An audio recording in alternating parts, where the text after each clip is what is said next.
Hello, Endeavor here. Well, where is here? I'm back in Canada for my vacation, and I'm currently visiting family. We have a property about 350 kilometers north of Toronto on the French River. My grandfather bought this property over 50 years ago. My father's been coming here since he was a young boy, and I've been coming here my whole life. And it's the first time in several years that I've actually been able to make it here during the summer.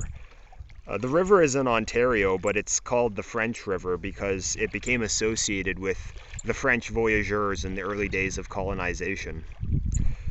The first Europeans to traverse this river were the French almost 400 years ago. Samuel de Champlain, the father of New France, French Canada, which would later become known as Quebec, he established the first permanent European colony in Canada. He's said to have traversed this river. This would have been back in the 17th century. The first major industry in Canada was the fur trade. The beaver is the national animal of Canada because beaver pelts were traded for and turned into hats, which were extremely popular in Europe back in the 18th century. So voyageurs would travel across the Atlantic Ocean to Canada, through the St. Lawrence River, to the Great Lakes area, and then they would get into the interior of the country via rivers like this one. They would travel by canoe. So this river was part of the trade route which the voyageurs traveled via canoe to buy furs from the native Canadians in exchange for modern technology. So they'd bring metal, they'd bring guns, they'd bring modern equipment of the day, and they'd trade it for furs, primarily beaver fur, and then bring it back to Europe and sell it there. And that was the first major industry in Canada, and Canada in the day was synonymous with the fur trade, especially the beaver. This river was later explored by famous British Canadian explorers such as Alexander Mackenzie and Simon Fraser. This part of Ontario, it's what's called the Canadian Shield. It's part of the Canadian Shield, which it's the land between southern Ontario and the prairies. So today, most of Canada's population lives in southwest Ontario and in the south of Quebec, this area between Toronto and Montreal, because this was the best farmland in Canada at the time, and it was accessible via the St. Lawrence River. So the early settlers came down the St. Lawrence and they could get to southern Ontario, they could get to Quebec, and they could build farms there and then get back and forth. It was easy to traverse. But the problem with the Canadian Shield, it posed a big problem for the settlers at the time because it's so rocky. There's so little soil in this part of Canada that building permanent settlements at the time was almost impossible because you couldn't grow food. You couldn't really put down roots here, literally, because there's just no soil. So the trees here, usually their roots are exposed because they're not growing into the soil, they're growing on rock. It's common for them to fall over if there's a big gust of wind, if there's a storm or something, and most of the ground is not covered in grass. There's very little grass, it's mostly moss, and that's just because this land is so rocky, which made it extremely difficult to settle back in the day. It was impossible for a long time. Well, that changed with the Industrial Revolution, so mid-19th century, just before Dominion and just after, so 1867 when Canada became an independent country. This was during the time of the Industrial Revolution. And by the mid-19th century, there were railroads, and the railroad made the interior of Canada a lot more accessible. So getting across the Canadian Shield to the prairies, the provinces like Saskatchewan and Alberta, where farming is actually possible. There actually is soil there. That became possible with the invention of the railroad. And when that came about, this area around this river, this part of the country, the new industry became logging and fishing as well. But primarily logging because of how many trees there are here. And now, because then it was possible to transport that lumber back to southern Ontario and use it for something, and therefore it's possible to bring supplies here, and you could actually establish permanent settlements in the area. This river, known as the French River, was made a Canadian heritage river in the 1980s, and today it's what we would call cottage country. So People build their summer vacation homes here. They come up for June, July, August, summer months, and take out their boats, do fishing and such, kayaking, canoeing, sailing, swimming. And even though it's a place where people come for leisure today, it's still extremely remote. And the infrastructure here is still very limited. For example, our property doesn't even have electricity, let alone internet or cell service. I mean, if you're wondering why I've been off the internet for so long, that's why. So while this is a vacation spot these days, it's still what we would call off the grid. So modern amenities just aren't here because of the lack of infrastructure. And you really do get a break from the modern world, which is what's so great about this place. And what's been on my mind for the last week or so is how much Canada, at least the history of the country and the establishment of the country, really embodies what Oswald Spengler referred to as the Faustian spirit. Spengler defined the civilizational spirit of the West over the past millennium or so as the expansion into infinite space. Now, I have some criticisms of Spengler, but I think it's a fascinating idea which has become really popular in our sphere of politics over the past few years. A lot of people have been thinking about these kind of ideas.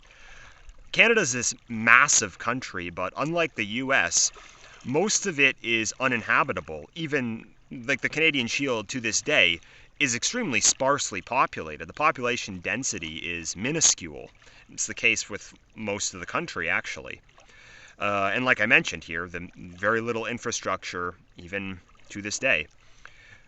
And just imagine what it took for the voyageurs to get here back in the 17th century. First of all, they had to cross the Atlantic Ocean, which was no easy feat back then. But then they had to go along the St. Lawrence into the Great Lakes and then through the river routes to get here by canoe. It takes a long time. It takes, 5 hours or so or more to drive here today. Just imagine what it would have taken way back then to get this far into the interior of the country. It's quite the adventure. Recently, a sword from a European explorer was pulled out of the river. Somebody found a sword which must have been, I'd imagine, at least 200 up to 400 years old. And, that really just embodies the adventure that it must have been for European man back in the day. Then 200 years later, it was still extremely difficult for the British Empire and later the Dominion of Canada to get to the interior of the country via land. So in the 17th and 18th centuries, the only viable route was via sea. So you could only get in here through water if there was a river which got you there. About 200 years later, in the 19th century, the British Empire and then later the Dominion of Canada was able to conquer this frontier via land with the railroad. And it wasn't until the mid-19th century which permanent settlements and industry were possible in this area.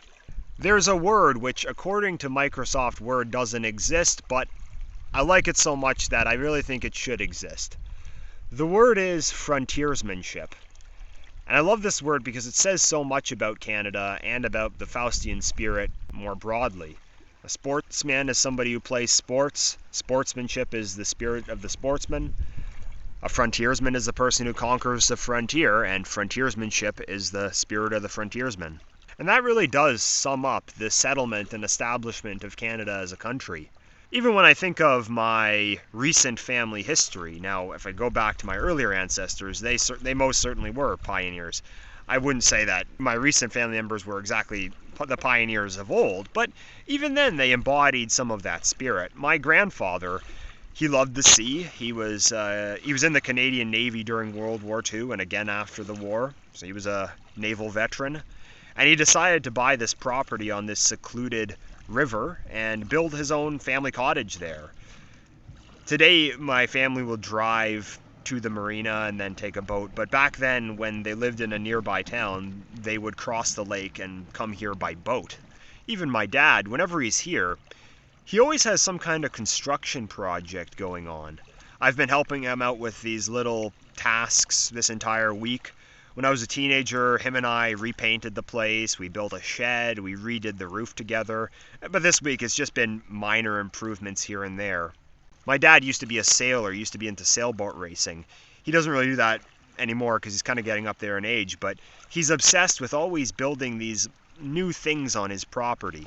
Now, regardless of his political views, I mean, he certainly doesn't share my political views, but even then, it's a microcosm of the pioneer spirit that built the country, because he always wants to add a bit to his own piece of land. He's always trying to develop it. He's always trying to build a bit more, just like the establishment of the country. And he's been doing that for decades and decades, and, he's picked up the work that his father left for him. It's the same reason guys love video games like Civilization. My dad has never been a gamer, but the one game he actually did get into was the game Civilization. Or board games like Settlers of Catan. I made a video about, how Settlers of Catan really appeals to that drive to build, to colonize, to trade, to establish a greater civilization. These games are kind of a simulation of conquering that frontier. And for my dad, building up his own little property is his own way of doing that, in his own right. And that's what the West has been doing for centuries now. The drive into infinite space, constantly developing, advancing, reaching new heights of civilizational achievement. However, the other thing which has been on my mind this past week or so is that there's a major contradiction in all of this. So, as I mentioned, there's no electricity here, much less Wi-Fi, so I've been off the internet for the past week. These days you can charge your phone using a power bank or using a solar panel, but I've only really been using it to listen to audiobooks, take photos, and make this video. That's why I've been making this video on my phone, because I don't have my normal recording equipment with me, so I apologize if there's if the audio quality is not that good. But one thing that I notice is there's usually no cell phone service here, so you obviously can't get on the internet, but sometimes you can barely just get 1 or 2 bars, which means you're getting service, which means data, which means internet connection. So right there, the modern world is making its way in. And I don't like that feeling, because you come here to get away from that all. However, that is the next logical step in the drive into infinite space. Now that we've conquered the seas, then the land, then the skies, then the stars, in the internet age, the frontier is the digital realm. For better or for worse, that is what our civilization is trying to conquer today. It's the digital. A decade ago, having internet connection here would have been unthinkable for me, but a decade from now, you're probably going to have full cell phone service, meaning full access to the internet here. It's the same as how this river was originally a trade route, but settling it would have been almost impossible because of the lack of soil. Railroads changed that. That made logging a viable industry, thus allowing settlement. The town Sudbury, which isn't far from here, is known for nickel mining. Again, that would have been impossible before industrialization, but due to the advent of the railroad, you're able to build a settlement there. You're able to get there and harvest the nickel resources and then get them back to the St. Lawrence River area and then send supplies out there. So it's possible now. The first settlers from Britain who put down roots here and started building the first permanent settlements in the surrounding area, they were hella tough. The winters here are ferocious. Those were my ancestors who settled Canada in the 19th century. And I don't say this to take anything away from their greatness. I'm hella proud of them, but the railroads really did help. It wasn't quite a new frontier as it was when Samuel de Champlain or Alexander Mackenzie or the voyageurs traversed these rivers, but it was still a hell of an adventure nonetheless. When my grandfather and father lived here, something resembling civilization had been established. They had cars, electricity, running water. We don't have that at the cottage, but they had that in the town. And, well, that's the progression. That's the progression of the conquest of the frontier. Today, one needs not be a voyageur to enjoy a summer vacation up on the French River, but you need to be an outdoorsy type. Like I said, I haven't used the internet for a week. I've spent most of the time fishing, kayaking, and swimming. The only news story I've heard in the past week was the assassination attempt against Donald Trump, and that's probably going to be old news by the time I make this video and upload it on the internet. I heard it over the radio. Other than that, I've been pretty much in the dark on what's going on in the news cycle and all the hot takes which everyone has about the assassination attempt and whatever else is going on right now. So if you're someone who's addicted to modern amenities like Netflix and TikTok, if you live for collecting those like plastic big-headed doll thingies, which I forgot what they're called. If you can't live without cell service, if you can't live without social media, well then you're not going to have a good time on the French River. I've spent more time offline, outside, away from screens than I have for years, and it's a great feeling.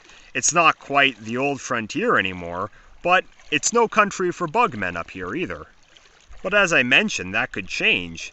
The internet will probably be here soon, and that fits in with the drive into the infinite space because, well, it's bringing the next layer of civilization to the frontier, which was prior unsettled. So the contradiction is that the Faustian spirit, that drive for endless development into the frontier, the drive into infinite space, it eventually kills off the spirit itself by making the journey too easy. And Spengler wrote about that a bit. He said a century ago that we had already reached the apex, and once a civilization reaches that apex, then it kind of goes into this spiritual decay, and it can't recapture its greatness from past eras because it's already reached its climax, and it can only go downhill from there. And in many ways, that also explains the trajectory of Canada as a country, in part. The land was massive and ferocious. It was not an easy place to settle in any respects. Canada is known for being extremely cold. Imagine what that would have been in minus 40 degrees Celsius winters, living in a log hut. Not easy. But out of that, the European settlers built a country which, for a long time, was the envy of the world. Today, Canada is seen as hopelessly libtarded. But one of the reasons for that is that it was made easy for us. The greatness of those who settled and established the country, it really just made it easy for their descendants. And it made it so that people really can't appreciate the actual work that went into establishing the country. So, you'll get some libtard today who will say that the country was built on racist settler colonialism and white supremacy or whatever rubbish. But it's because they never actually had to go through the effort that it took to build the country. They didn't have to go through that struggle. It was all done for them. So it's easy for them to not understand just how hard that actually was, because if you're gonna build a country, you can't have the morality of a Care Bear. The world was a lot harsher for those who established the country, and they just wouldn't have survived. Think back to the voyageurs. The idea of any of them being woke, it's just unthinkable, because the harsh realities of the world that they lived in, that would have just been thought of as madness. Of course, there are other factors at play in the world today and over the past couple of decades which have brought us to where we are, but this is an element of that. So in some ways, Canada is a victim of its own success. You also think of something like transhumanism, digital IDs, the Internet of Things, the agenda which the Davos crowd is obsessed with. It is Faustian in a way, in that it would expand humanity into the infinite frontier of cyberspace. But it would create a life in the real world totally devoid of human ambition and achievement. Because it would really just have us glued to our couches in these pods in these major cities, hooked up into the internet with our brains linked to computers or something, as our physical bodies rot away in the real world. It would create what Nietzsche referred to as the last man. And I guess that's why it would be the last man, because that really is the end of human ambition. But in some ways, you kind of can see the progression. You can kind of see that that's the natural trajectory of the constant development, constant advancement, constant expansion that the West has been doing over the last several centuries. While I find the conquest of the interior of Canada inspirational, this next step for civilization, this Internet of Things, digital ID, transhumanism, I just find that nightmarish, and I want nothing to do with it. So if this is the drive of Western civilization, if there's something deep within the European soul that just drives us to want constant development and advancement, always to conquer that new frontier, is there any way that we can prevent ourselves from becoming Nietzsche's last man and descending into this coddled, infantilized, nihilistic dystopian nightmare? Someone like Spengler might say that once a civilization reaches its climax, it's just the natural cycle for it to decline from there and have this spiritual rot, and that's just kind of the way things go. I'm not quite so pessimistic, because I think that there is a way that we can solve this. I mentioned earlier that my dad always has a project ongoing when he's here. He's built an outdoor shower, he's built a hut for his barbecue, but he's never once tried to get Wi-Fi or even electricity on the property. And my dad is not a Luddite. On the contrary, he spent 40 years working in the IT sector. He spent his entire life working with computers. But when he's here, he wants to get away from all that.